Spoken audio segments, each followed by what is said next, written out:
राधे राधे दोस्तों, जय Shri Krishna. Good morning. अभी सुबह के 4:50 हो रहे थे और मैं ग्राउंड पे आ गई थी। आप लोग देखिए, ग्राउंड पे बच्चे रनिंग कर रहे थे, तो मैंने भी रनिंग वगैरह की, थोड़ी एक्सरसाइज की। उसके बाद फिर मैं घर आ गई थी दोस्तों। तो घर पर आके मैंने नहाया धोया, उसके बाद पूजा पाठ किया। आप लोग भी सुबह सुबह नहा धो के पूजा पाठ किया करिए। पूजा पाठ करने से हमारे मन को बहुत अच्छे से शांति मिलती है दोस्तों, और हमारा पूरा दिन बहुत ही अच्छा जाता है। तो चलिए, अभी मेरी पूजा पाठ हो गई थी, फिर आज मैंने नाश्ता बनाया। नाश्ते का मिनी ब्लॉग मैंने शॉर्ट्स वीडियोज़ में डाला है, आप लोग प्लीज़ जाके देखिएगा।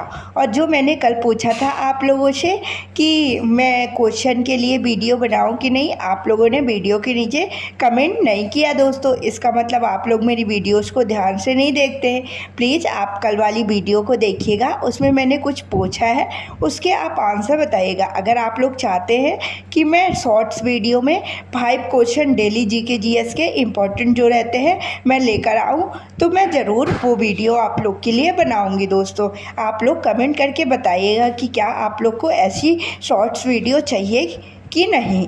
तो चलिए, अभी मैं तैयार वगैरह होके लाइब्रेरी के लिए निकल कर लाइब्रेरी पहुंच गई थी दोस्तों।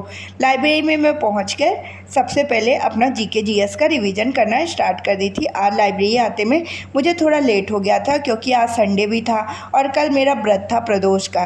तो जैसे कि आप लोग से मैंने बताया कि मैंने पोहा बनाया था, नाश्ते में हो गया। पोहा खाते वगैरह सब 9 बज गए थे मुझे लाइब्रेरी पहुंचते पहुंचते। लेकिन जब मैं गई तो आज तो बहुत सारे बच्चे भी आ गए थे लाइब्रेरी में। फिर जब मैं गई तो मैंने अपना रिवीजन चालू कर दिया। सबसे पहले मेरा रिवीजन में स्टैटिक जीके से ही मैं शुरुआत करती हूँ। स्टैटिक जीके वाले पोर्शन में आज मैंने पूरा लोक नृत्य को कंप्लीट कर लिया था। मुझे लोक नृत्य कंप्लीट करने में थोड़ा ज़्यादा टाइम लग गया, तो मैंने स्टैटिक जी के बाद सिर्फ हिस्ट्री ही पढ़ी। फिर साइंस के लिए मेरे पास टाइम नहीं बचा था, लेकिन मैंने सोचा कि ये चीज़ें मैं आज कंप्लीट कर लूँगी ना, तो कल से मैं दूसरा टॉपिक स्टार्ट करूँगी। इसीलिए मैंने कोशिश की लोक नृत्य को कंप्लीट करने की दोस्तों। तो अब मैं आप लोगों से लोक नृत्य से इम्पोर्टेंट क्वेश्चन पूछूंगी, और मैं आप लोगों से उम्मीद करूंगी कि आप सभी लोग क्वेश्चन को ध्यान से सुनेंगे और कमेंट बॉक्स में आंसर देने की कोशिश कीजिएगा। और हाँ, आप लोग भी लोक नृत्य टॉपिक को बहुत अच्छे तरीके से कंप्लीट कर लीजिए दोस्तों, क्योंकि लोक नृत्य टॉपिक से हमारे एग्जाम में बहुत ज़्यादा इम्पॉर्टेंट क्वेश्चन बनते हैं। आज मैंने एक प्रैक्टिस सेट लगाया, एक मॉक टेस्ट लगाया। दोनों में ही लोक नृत्य के बहुत 2 से 3 क्वेश्चन थे। इसीलिए मैं बोलती हूँ दोस्तों, आप लोग को हर एक टॉपिक में अपनी बहुत अच्छी पकड़ बनानी है, जिससे किसी भी टॉपिक से अगर एग्जाम में क्वेश्चन बनता है तो वो हम आसानी से बना पाएँ दोस्तों। तो चलिए, अब मैं क्वेश्चन की शुरुआत करती हूँ। आप लोग भी ध्यान से क्वेश्चन को सुनिएगा और कमेंट बॉक्स में आंसर देने की कोशिश कीजिएगा। वीर नाट्यम कहाँ का है? बुरा कथा किस राज्य से संबंधित है? थेयम किस राज्य से संबंधित है? बोइमा अट्टम किस राज्य से संबंधित है? ढोलू कुनीता किस राज्य से संबंधित है? मांडी किस राज्य से संबंधित है? जांगटालम किस राज्य से संबंधित है? ये जो लोक नृत्य मैंने आप लोगों से पूछा है, आप लोग इन सभी लोक नृत्य को अगर आपसे बनते हैं तो आप तो आंसर बताएंगे, नहीं तो सर्च करेंगे। और लोक नृत्य वाला टॉपिक यूट्यूब में भी डालेंगे, तो नवीन सर ने प्रॉपर तरीके से पढ़ाया है, वहाँ से भी आप पूरा कंप्लीट रिवीजन कर सकते हैं दोस्तों। नहीं तो उत्कर्ष क्लासेस में गौरव सर ने भी लोक नृत्य वाले पोर्शन को कंप्लीट कराया है, तो आप दोनों में से किसी का भी नाम यूट्यूब में डालकर लोक नृत्य वाला पोर्शन कंप्लीट कर सकते हैं। और मेरी आपसे ये उम्मीद है कि अभी तक आपने लोक नृत्य वाला टॉपिक कंप्लीट कर लिया होगा दोस्तों, क्योंकि अब हमारे पास एग्जाम के लिए बहुत कम टाइम है। किसी दिन भी हमारा एडमिट कार्ड आ सकता है, और यदि हम लोग का एग्ज़ाम 5 को ही हुआ तो हम क्या करेंगे।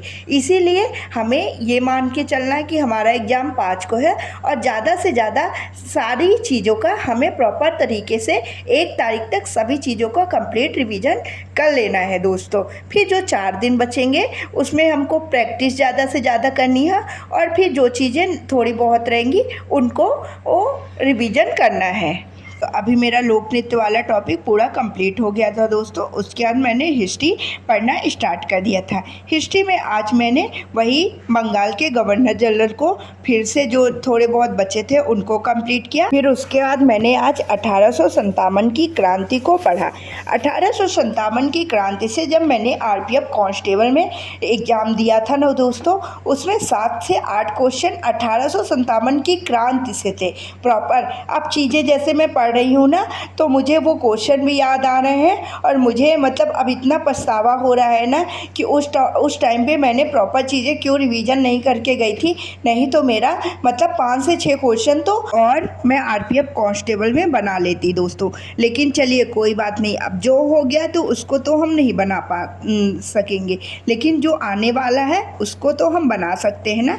इसीलिए इस बार मैं कोशिश कर रही हूँ कि प्रॉपर प्रत्येक चैप्टर का मैं अच्छी तरीके से रिवीजन करूँ। तो चलिए अब मैं 1857 की क्रांति से जो मैं आप लोगों से क्वेश्चन पूछूंगी ना, आप लोग बहुत अच्छी तरीके से उन सभी क्वेश्चन को नोट करिएगा, क्योंकि ये बहुत ज़्यादा इम्पॉर्टेंट है और आप 1857 की क्रांति का प्रॉपर रिवीजन करेंगे दोस्तों। तो चलिए अब मैं आपसे क्वेश्चन की शुरुआत करती हूँ। 1857 की क्रांति को प्रथम स्वतंत्रता संग्राम किसने कहा था? 1857 की क्रांति को ना पहला, ना राष्ट्रीय और ना ही स्वतंत्रता संग्राम किसने कहा था? मंगल पांडे को किस विद्रोह के तहत फांसी दी गई थी और मंगल पांडे को फांसी कब दी गई थी? इलाहाबाद विद्रोह का नेतृत्व कौन कर रहे थे? 1857 की विद्रोह की समाप्ति कब और कहां पर हुई थी? ये इंपॉर्टेंट क्वेश्चन है 1857 से।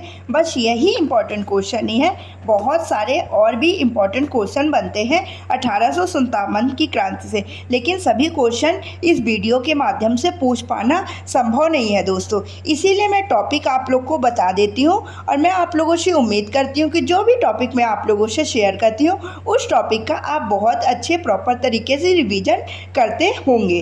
तो अभी मुझे मतलब हिस्ट्री को ही कंप्लीट करते करते 12:30 हो गए थे दोस्तों। फिर उसके बाद मैंने मैथ्स में आज सबसे पहले मैंने एक प्रैक्टिस सेट दिया और एक फुल मॉक टेस्ट दिया। मैं फुल मॉक टेस्ट का आप लोग के पास एनालिसिस जब भी मुझे टाइम मिलेगा उसकी एनालिसिस वीडियो आपके पास ज़रूर लेके आऊँगी। तो अभी मैं अपने फुल मॉक टेस्ट के आपको नंबर शेयर करती हूँ। मेरे 72 पॉइंट में कुछ नंबर आए दोस्तों। मेरे 77 क्वेश्चन सही थे, लेकिन जो क्वेश्चन गलत थे और उनसे मेरे नंबर कम हो गए दोस्तों। तो आप लोग भी कोशिश करिए। मैंने एक चीज़ देखा कि अगर हम गलतियां कम करेंगे ना तो हमारे नंबर मतलब ज़्यादा इंक्रीज होंगे। इसीलिए कोशिश करिए कि जो क्वेश्चन आपसे मतलब 90% आप श्योर हैं कि इसका यही होगा, उसी को टिक करिए। तुक्का लगाने की बिल्कुल भी कोशिश मत करिएगा दोस्तों, क्योंकि उसमें क्या होगा कि हमारा नंबर बढ़ेगा नहीं बल्कि ही कम ही हो जाएगा। जैसे आज मैंने देखा, अगर मतलब कुछ 3-4 क्वेश्चन तो मैंने लास्ट में ऐसे मुझे लगा शायद ये हो शायद हो मैंने लगा दिया, लेकिन वो चारों क्वेश्चन मेरे गलत हो गए। इसीलिए मैं आप लोगों से ये बात करती हूँ, अगर निगेटिव मार्किंग है और वो भी निगेटिव मार्किंग 1/3 की है, इसीलिए हमें तुक्का लगाने की कोशिश नहीं करनी है। जो 90% हम श्योर हैं जिस क्वेश्चन के लिए, उसी क्वेश्चन को हमें टिक करना है दोस्तों। जब मैंने मॉक लगा लिया, देखिए जैसे 1.5 घंटे मेरा प्रैक्टिस सेट में चला गया प्रीवियस ईयर और फिर 1.5 घंटे मेरा मॉक टेस्ट में चला गया और आधे घंटे दोनों के एनालिसिस में चले गए दोस्तों। देखिए मॉक देने से ज़्यादा इम्पॉर्टेंट है उसका एनालिसिस करना। हमें ये देखना कि चीज़ें हमसे कहाँ गलत हो रही हैं, हम कहाँ पर गलतियाँ कर रहे हैं कि हमारे नंबर कट रहे हैं दोस्तों। उन्हीं गलतियों को हमें चेक करना है, उन गलतियों को सुधार करने की कोशिश करना है। मैं आप लोग के लिए कोशिश करूँगी कि मॉक एनालिसिस की एक अलग से प्रॉपर वीडियो बनाओ और उसमें मैं आपसे ये भी शेयर करूँगी कि मैंने अपने मॉक में नंबर कैसे इंक्रीज किए। देखिए दोस्तों, मेरे भी मॉक में नंबर 70+ पहले से नहीं आते थे।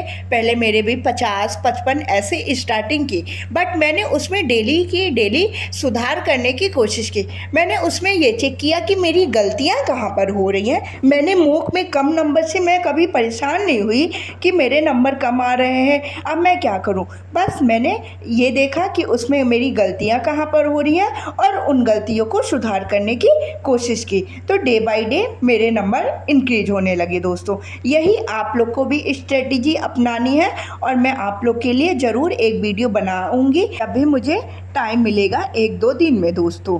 तो चलिए अभी तो ये वीडियो को आप देखिए और इस वीडियो में जो भी मैं आपको इन्फॉर्मेशन देती हूँ उस सभी इन्फॉर्मेशन को आप फॉलो किया करो दोस्तों, क्योंकि जो भी इम्पॉर्टेंट चीज़ें रहती हैं वही मैं आप लोगों से शेयर करती हूँ।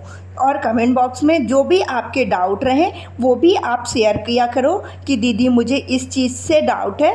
मैं वो कोशिश करूँगी कि आपके डाउट सारे के सारे सॉल्व कर पाऊँ, मतलब जितने मुझसे हो सकेंगे मैं वीडियोस के माध्यम से आपके सभी के डाउट क्लियर करने की कोशिश करूँगी दोस्तों। तो आज फिर मैं दोपहर में घर वगैरह नहीं गई थी क्योंकि मैंने नाश्ता इतना कर लिया था कि मुझे भूख ना लगे। तो फिर अभी 7 बज रहे थे, मतलब 7:30 हो रहे थे लगभग, तो फिर मैं घर के लिए निकल गई। राधे राधे दोस्तों, बाय बाय, जय श्री।